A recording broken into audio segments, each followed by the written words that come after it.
Hello, everyone. My name is Kristen Hibner. I am the Business Solutions Director for Far Out Solutions. We are a full service managed service provider for technology where we can help you maintain, manage, and enrich your day to day business endeavors. And we have been serving our clients for over 15 years. Although our corporate office is located in the state of Florida, we are globally serving to our clients all over the world. Our goal is to help you future proof your business and stay on the cutting edge of technology.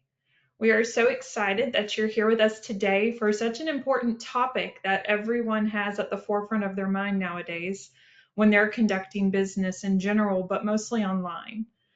As many of us know, phishing attacks are on the rise, and today we would like to provide you with information on the different types of phishing, what to look for and be cautious of, and what you can do for phishing prevention. You are already a step in the right directions being here today.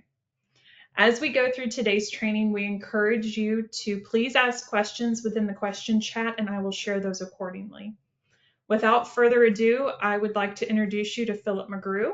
He is one of our leading technical supervisors for the company, who also leads in our cybersecurity prevention for our team and clients.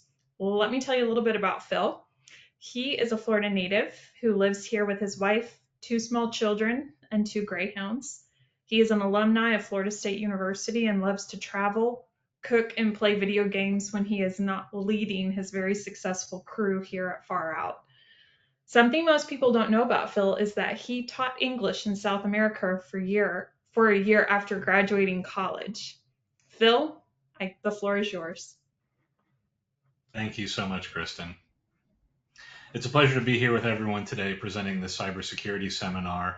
We've already gone through an introduction about who I am, and obviously you're all here today to learn more about cybersecurity. So we're going to dive right into this phishing presentation. So on today's agenda, we're going to divide things up into four main categories. We want to learn a little bit about what phishing is, kind of a baseline around phishing. We need to talk about what kinds of threats phishing presents to you and your businesses. We primarily want to focus on educating you about phishing. So not only the different types of phishing, how those phishing attacks are orchestrated, who they affect, and also we want to talk about prevention. So what types of ways you can use as a business to avoid these phishing attacks, and also what kind of ways we can help you as a company with phishing. Okay, so what is phishing? Any kind of phishing attack relies primarily on a fraudulent attempt by a bad actor to access your personal information, and this is done primarily through impersonation. So a phishing attack works because the person who is attacking you, who's conducting the phishing, is fooling you or your users into believing that they are someone who should be trusted. It's definitely one of, if not the most common forms of cybersecurity breach or attack. The primary method for phishing is through emails or some sort of communication that is disguised as legitimate.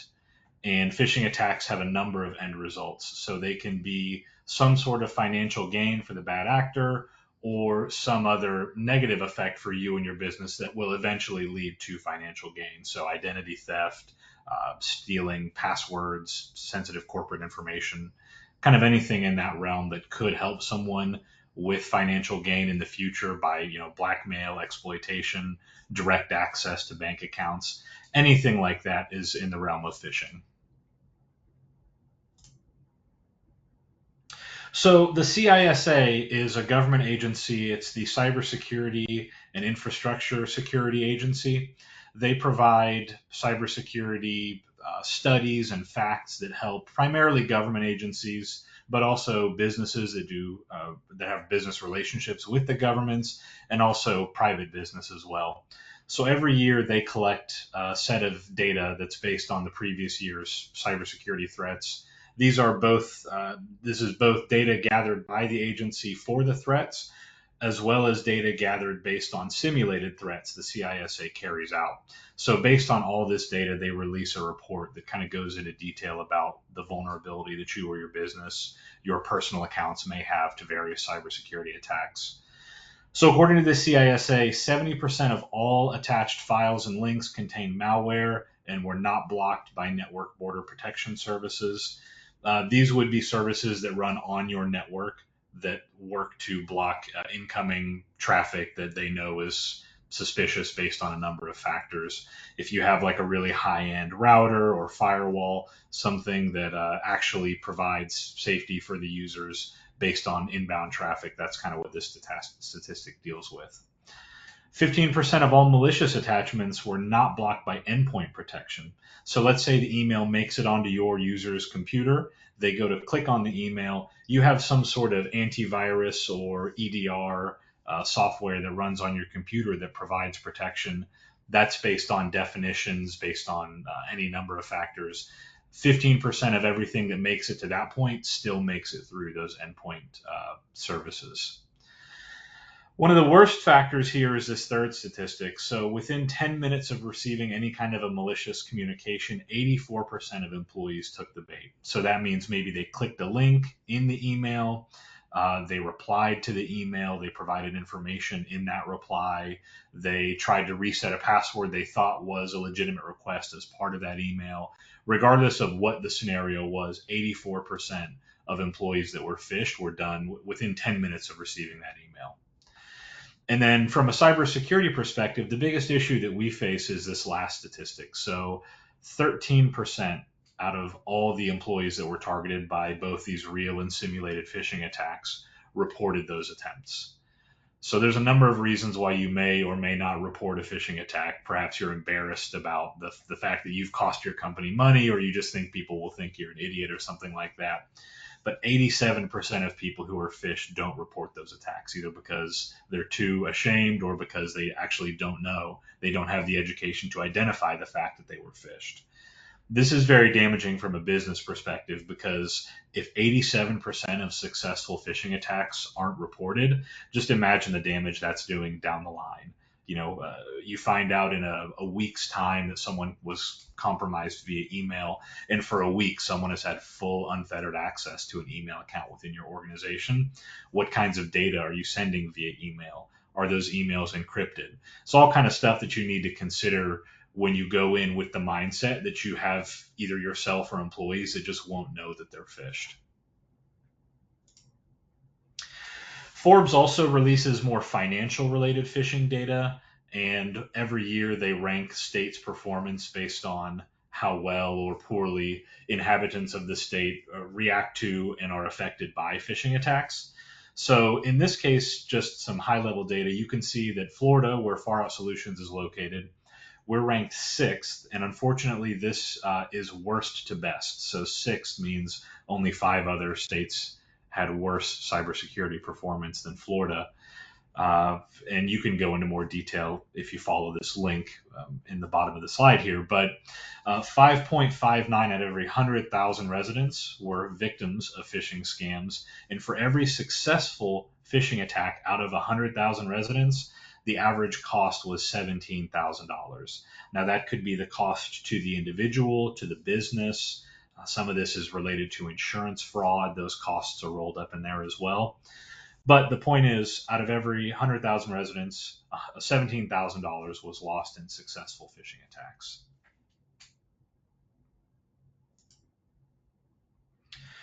So as we move into learning more about phishing, we're going to cover today the 7 primary methods of phishing. Apologies for how ridiculous some of these names are, but I'm just going to run through real quick what these are. We have email phishing, a variant on email phishing, which is spear phishing, SMS or messaging based phishing. This is colloquially referred to as smishing, search engine phishing, social media phishing, QR code attacks, and then voice phishing or vishing.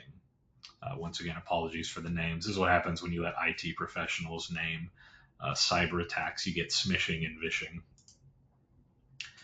So by far the most common form of attack is email phishing. The primary mode of success for email phishing is that the emails that are being sent to you, people within your business or people you know, appear to be from reputable sources. So that could be Amazon, Google, any number of multinational corporations.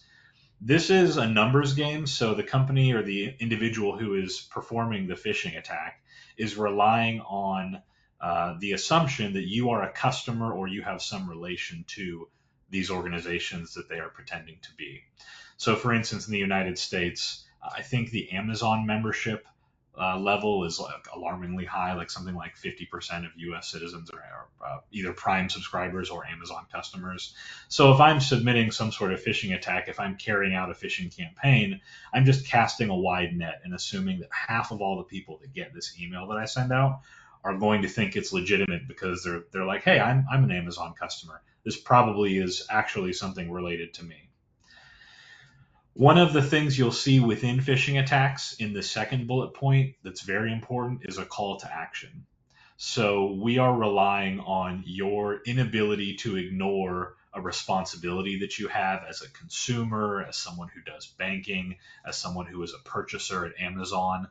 If I send out an email that says, hey, we have a password policy and you haven't updated your password in 90 days, you have to update this password to purchase from Amazon. If you're just scanning through your emails, you're just going to think that's legitimate. You're going to click it.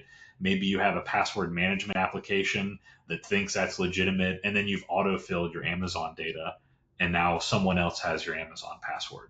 You have a credit card saved in your Amazon account. I can easily switch addresses and make a bunch of fraudulent purchases using this information that you've provided to me.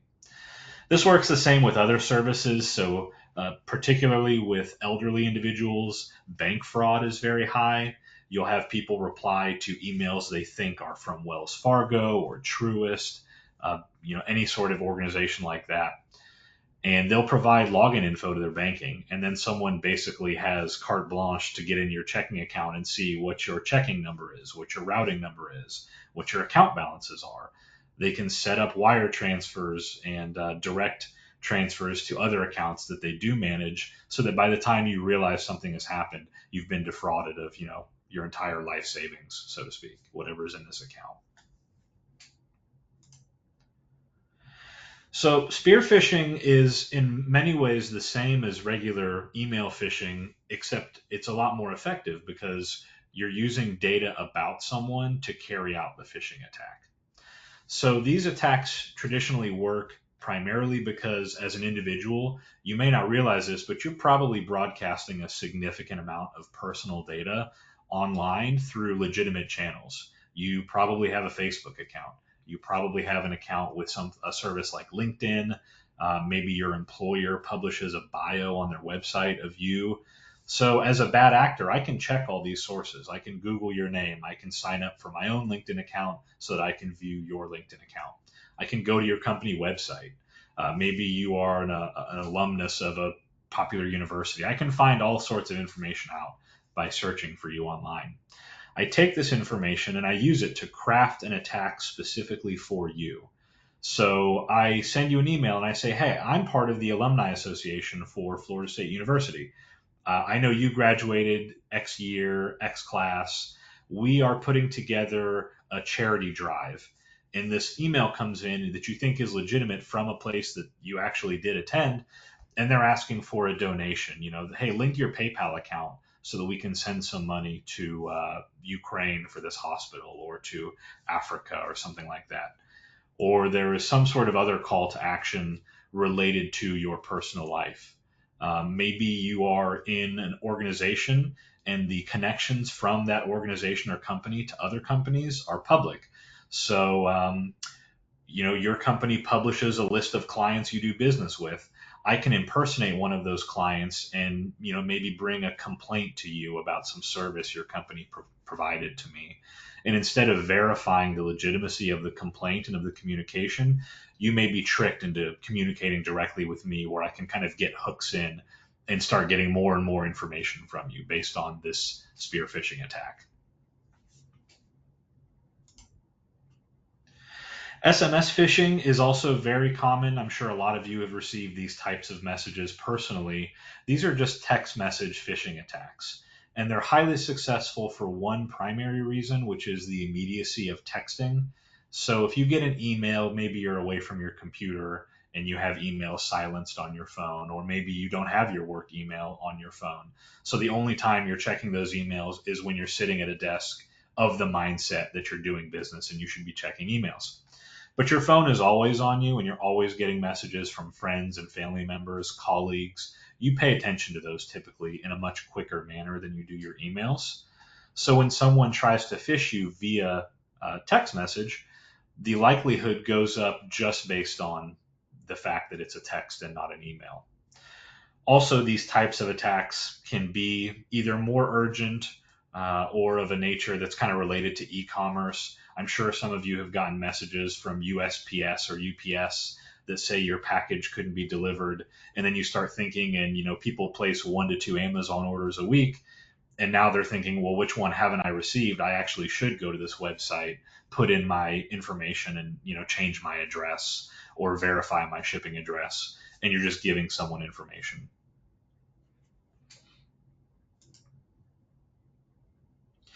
Search engine phishing is a little bit more orchestrated than perhaps a direct phishing attack would be, but these I'm sure also some of you have either been aware of or have experienced yourself. So the way search engines work are kind of through a number of channels. There is search engine optimization, SEO, and that is how I, as a website designer or a business owner, can push my website up the rankings. If there's 1,000 places that do auto body work and I want to be higher up on the list, I want to make sure that there's keywords that are tied to my website and my business. So when someone's searching, they're directed to my site based on this SEO, this search engine optimization. Also, I'm sure you'll notice if you open up Google Chrome and you search for something, you'll frequently see sponsored, they're not ads, but they're sponsored sites. So this kind of takes SEO to the next level. I want to pay Google to directly promote my site to the top of the Google search results, not just based on the fact that I set up this SEO in a nice way, but also based on the fact that I'm paying. So bad actors can use this to promote fraudulent sites. And really what makes these attacks damaging is that when you click on a site that's a sponsored site, it's a copy or a duplicate of a legitimate site, nobody, even in the IT world, it's probably pretty rare for someone to sit there and actually look at the web address. Am I checking to make sure that every single piece of punctuation or every word is spelled correctly? That's just not something that people typically do. So if the site looks legitimate, you're probably not going to think twice before you put in information like PayPal, credit card, address, banking. Depending on what it is, this could even be something as serious as a web portal where you've put in your social security number and now you're facing identity theft because someone is making funny business of your tax returns or something like that. Social media phishing. This is always a fun one to talk about because you've probably heard about some of these types of attacks and it just seemed like some tinfoil hat kind of thing until maybe someone else gives some legitimacy to it. So when you think about social media phishing, I think most people think about this first bullet point, which is maybe someone is making a fake account and they're trying to get in touch with me. So they download a picture of a friend of mine, they make an account that has like a 1 character, 1 letter difference, and they reach out to me to try to get some information based on that connection I have with that real person. But social media phishing is a lot deeper than that. And if you look at the second bullet point, this is primarily what I'm going to be talking about. So there are a number of data collection methods that exist with social media phishing campaigns that you probably have never thought about. And then once someone brings it to your attention, it's going to be so obvious. Now it's kind of all you'll think about. So imagine you're scrolling through Facebook and you have a friend or a family member, and they reshare a post from a third party, and the post says, "Oh, I just sold my 1967 Mustang. Everybody post pictures of your first car so we can kind of commiserate together." And then all of a sudden you have hundreds or thousands of people, with their name, which is their account, and then they're posting a picture of their first car. Now go make an account online somewhere, and you'll probably get to a point where it asks you to set up security questions. And one of the first security questions that usually you'll see is, what was the make and model of your first car? Or what was the year, make, and model of your first car? Now take those security questions and kind of think about all the different ones you may see. What was the name or breed of a dog you had growing up? What was the name of the middle school or high school you attended? And now flip back over to the social media side And think about all these posts you've seen where somebody who you don't know has been shared by somebody you do know asking about what elementary, middle, or high school someone went to, or asking people to share pictures and names and information about pets. I certainly don't want you to think that everything in this realm is illegitimate, but at the same time, it's something good to keep in the back of your head when you're on social media. Is this someone that I know that's asking for this information? Is anyone in this group somebody that I know? Or does it kind of just seem like somebody wants information about somebody's person and this is the easiest way to get it?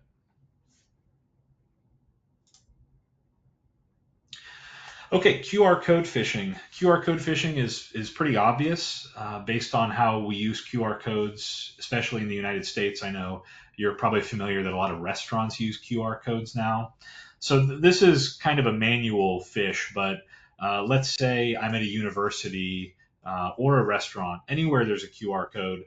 I go into the QR code, I generate one of my own, I copy and paste it, and I just glue it down onto like the menu at the restaurant.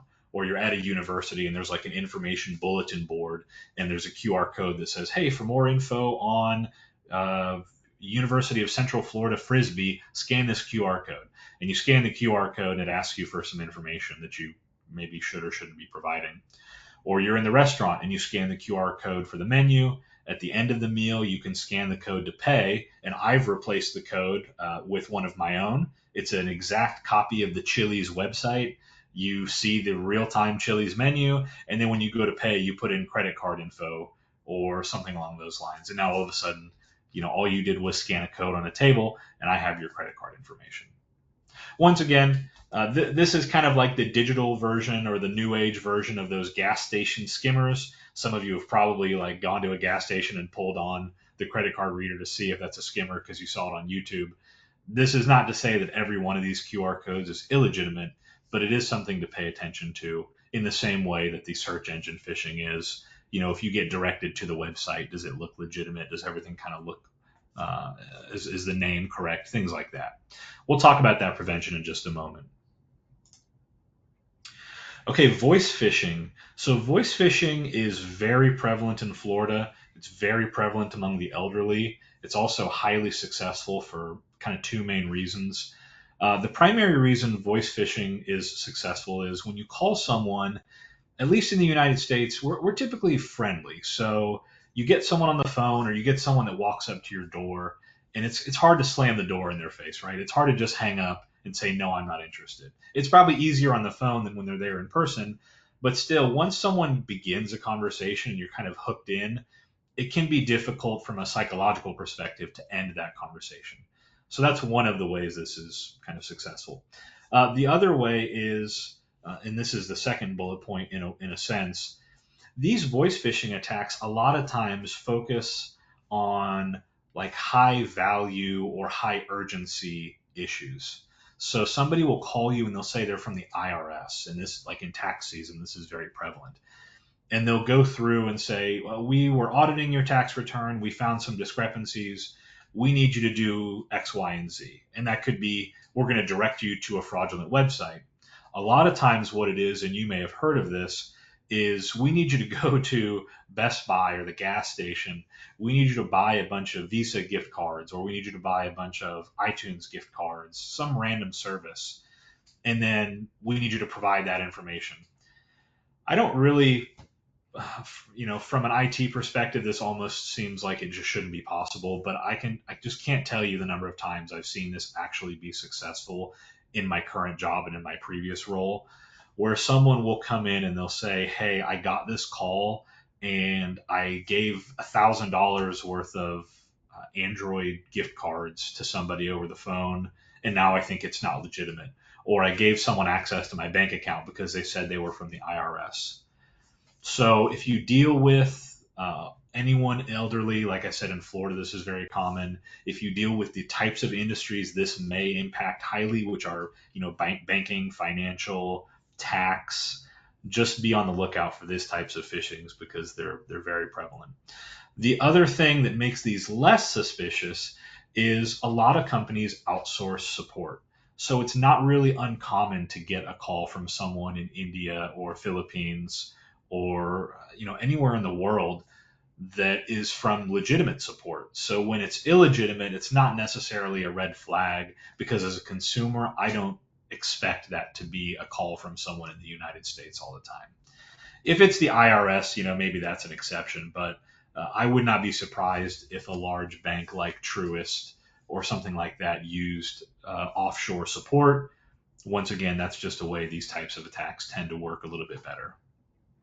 The other thing I forgot to mention that I'm seeing on the slide here is also the spoofing factor. So when you make a telephone call, you'll probably see, if you have Verizon or AT&T or any of the main players, you'll probably see a name show up on that call. So if someone can spoof that name and make it just a little bit different, that's another kind of layer of legitimacy. You'll see you're getting a call from the IRS, and there's some weird piece of punctuation in there that you didn't notice on your phone screen, but you answer it, and then you're kind of already in this person's realm. So we've talked about the types of attacks. Now we're going to talk about preventing phishing attacks. At Far Out Solutions, we go through a lot of these anti-phishing campaigns. This is a service that we offer, and we kind of focus on the same things every time that we teach this. So first of all, you really have to be suspicious, and you can't let emotions cloud your judgment.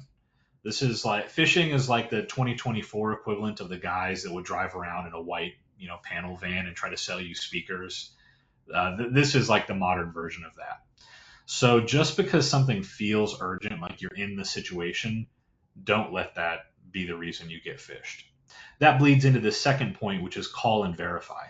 So every banking organization, every credit organization, they send you a credit card, a debit card. There is a support number on that card.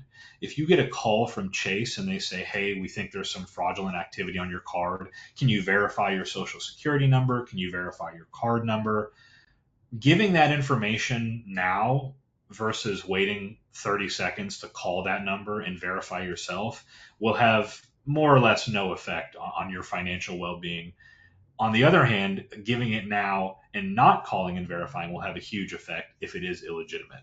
So we always recommend you let the person on the other end of the phone or message or email know that you've got to check, I need to make sure this is legitimate, and then do your own digging. The third bullet point I have here is check the sender address. Is the communication from a trusted source? Very, very frequently, people will purchase domains that look legitimate, and like I said, they're like a letter off, or there's a number added, or there's a the or an added. So maybe Chili's website is chili's.com, and I purchase thechili's.com or chili.com, and now I send this website that's an exact clone, and you're not paying attention and you get phished. So one of the ways that we recommend preventing this is just by stopping and looking. Is this someone you've done business with? Does the sender source look legitimate? And I think that typically stops a very large percentage of these attacks. Does the message style and format seem legitimate? So obviously Amazon, Google, YouTube, all these companies, they spend millions of dollars on their communication campaigns. They are probably not going to send out an email with poor wording, with poor formatting, that has the wrong logo, or maybe the logo isn't sized correctly. It's crushed or pixelated or something like that. Those are all red flags. If it doesn't look like it came from a company that's worth $100 million, you probably shouldn't respond and give up some personal information about yourself. And then obviously, as a cybersecurity company, as an IT company, we always want people to ask questions. We always want to try to help. Going back to that CISA slide, we try to tell people it really doesn't matter how you feel from a personal perspective. We will never judge. We won't throw anyone under the bus. We're just here to help. So we're not really concerned with making you feel like, oh, I can't believe you did this. You shouldn't have done this. This was so obvious. That has zero relevancy to our job, which is to make sure that you're safe. So we encourage people, when they can, to try to think about that and not feel guilty about being phished. The last point I have here is to utilize cybersecurity products. So at Far Out Solutions, we believe an ounce of prevention is worth a pound of cure. The cybersecurity products we have typically are reactionary to the attacks. The information comes in and they either block it or they react to it if for some reason it has made its way through. But having a workforce that is educated on cybersecurity and knows from person to person the best practices for preventing these attacks is going to be worth more than anything that we could sell you. So while we obviously endorse products to make those efforts better and more effective, the first line of defense is always going to be you and your staff.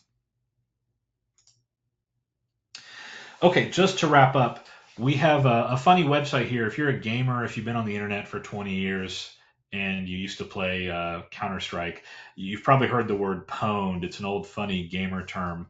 So there's a website, haveibeenpwned.com. I encourage all you to visit this site, put in any email address or account that you personally have or have access to, and check to see if it's got any kind of data that's been leaked online. So I have an AOL account I've used for like decades. I put it on this website and it's been in probably 10 or 15 data leaks. I don't use that account for anything sensitive. I change the password all the time, but I'm aware that it's not a secure account. I put in my Far Out Solutions email and it's been in 0 data leaks. So that kind of goes and speaks towards some of these efforts that we've been talking about. Always use a strong password. I have a table we can share later. I don't have it in this slide, but there is basically a level of security that comes with having a stronger password. The more characters and more complex your password is, the harder it is for a program or an individual to guess. And we're talking about long passwords. So like passwords that are 13, 14, 15 characters that are seemingly random. Those are passwords that take years, decades, or centuries to crack.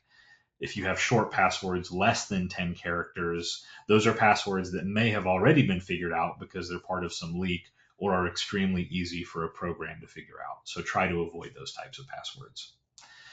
The last thing here is MFA, or multi-factor authentication. So MFA, after I made this presentation, Microsoft released a study. I'm going to incorporate it into future presentations. But Microsoft found that proper implementation of MFA eliminated close to 99% of cyber attacks. So having people use MFA, which is I have my phone as an authentication method, I sign in and I get a notification or a request on my phone, is one of the best ways to secure your account in a world where passwords are increasingly less secure due to them being included in these sorts of like deep web hacks. I know Kristen talked about Far Out Solutions. I won't go into great detail here, but obviously we provide cybersecurity services, managed IT for you and your business. We do complete network deployments as well as network management of existing networks. Cloud computing, we offer cloud services if you need like remote desktop through the cloud or software solutions through the cloud. We have both of those. Help desk support, we have a team that does kind of first layer help desk and service desk work, as well as ticket management and routing, and then backup and disaster recovery as well. We have a number of backup and disaster recovery products as well as methodologies that we can help with. Those are extremely helpful when it comes to insurance. You may need to prove that you have not only backup, but like a disaster recovery plan. That's something that Far Out Solutions handles. Bill, thank you so much. This has been just wonderful. I always love hearing you give this presentation because I always learn something new each time. So thank you. Um, we want to, as we're kind of wrapping things up, if you have any questions, please feel free to add them to the question box. Excuse me, as an attendee, and we can definitely answer those questions for you. I have one.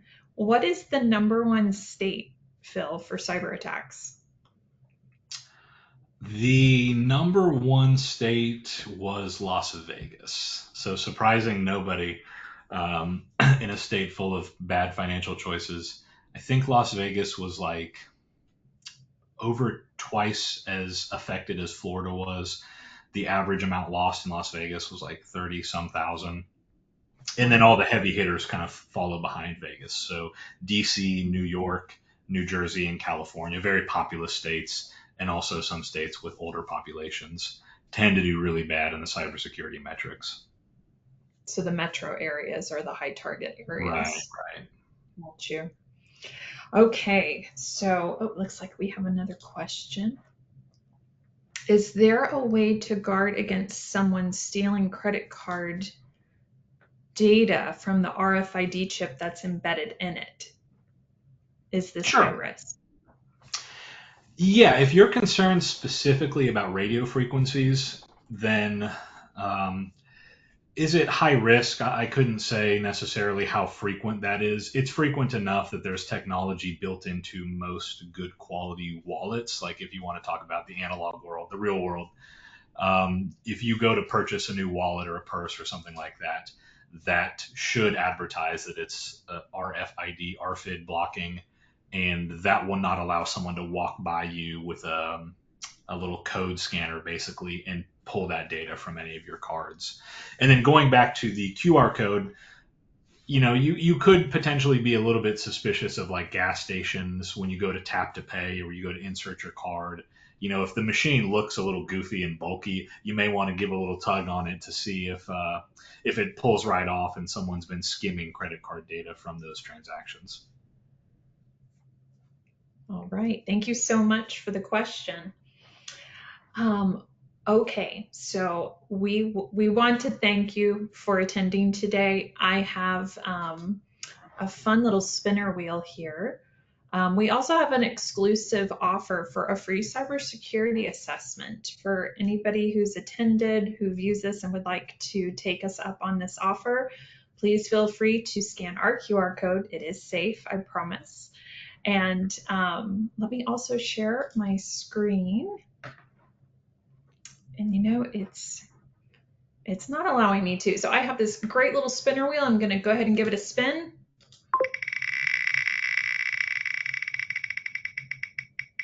And our winner for the $100 gift card is Liz Ware. Liz, congratulations. All right. Well, thank you so much. And we hope that this has been a informative session for you guys. We look forward to the next one that we give, that you would re-attend with us. Hope you have a great day. Thank you, everybody. Bye bye.